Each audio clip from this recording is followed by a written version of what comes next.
கோவையில் உள்ள ஈஷா யோகா மையம் விதிகளை மீறி 109 ஏக்கரில் கட்டிடங்களை கட்டியுள்ளதாக சென்னை உயர்நீதிமன்றத்தில் தமிழக அரசு கூறியுள்ளது.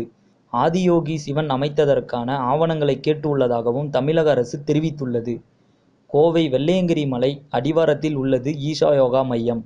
மேற்கு தொடர்ச்சி மலை அடிவாரத்துக்கு உட்பட்ட இப்பகுதியில் கட்டிட கட்டுமானம் மேற்கொள்ள அதிக விதிமுறைகள் உள்ளன. இந்நிலையில் உலகிலேயே மிகப்பெரிய திருமுகமாக 112 அடி உயர ஆதியோகி சிலை நிறுவப்பட்டுள்ளது. மகா சிவராத்திரி நாளில் இந்த சிலையை பிரதமர் மோடி வைத்தார். இந்த விழாவில் தமிழக முதல்வர் எடப்பாடி பழனிசாமி உள்ளிட்ட சில மாநில முதல்வர்கள் பங்கேற்றனர். இந்த சிலை அமைத்ததில் பல்வேறு விதிமீறல்கள் உள்ளதாகவும், திறப்பு விழாவில் பிரதமர் கலந்து கொள்ளக்கூடாது என்றும் எதிர்ப்புகள் கிளம்பின.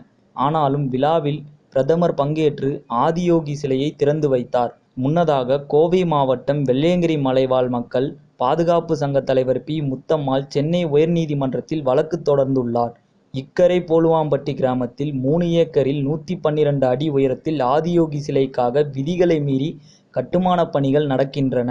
சிலைக்காக 300 சதுர மீட்டர் பரப்புக்கு விளைநிலங்களை மாற்ற ஆட்சியர் அனுமதித்துள்ளார். ஆனால் விதிகளை மீறியும் வனம், சுற்றுச்சூழல், நகர ஊரமைப்பு துறைகளின் அனுமதி பெறாமலும் கட்டிடங்களை கட்டுகின்றனர். எனவே கட்டுமானங்களுக்கு தடை விதித்து சட்டவிரோத கட்டிடங்களை இடிக்க உத்தரவிட வேண்டும் என்றும் அவர் வலியுறுத்தியுள்ளார். இந்த மனுவை நீதிமன்றம் விசாரணைக்கு ஏற்று வழக்கு நடைபெற்று வருகிறது. இந்த மனு இன்றைக்கு விசாரணைக்கு வந்தபோது உயர்நீதிமன்றத்தில் தமிழக அரசு பதிலளித்துள்ளது. அதில் ஈஷா யோகா மையம் விதிகளை மீறி 109 ஏக்கரில் கட்டிடங்களை கட்டியுள்ளதாக கூறியுள்ளது. ஆதியோகி சிலை அமைக்கப்பட்டதற்கான ஆவணங்களையும் கேட்டுள்ளதாகவும் உயர்நீதிமன்றத்தில் தெரிவித்துள்ளது.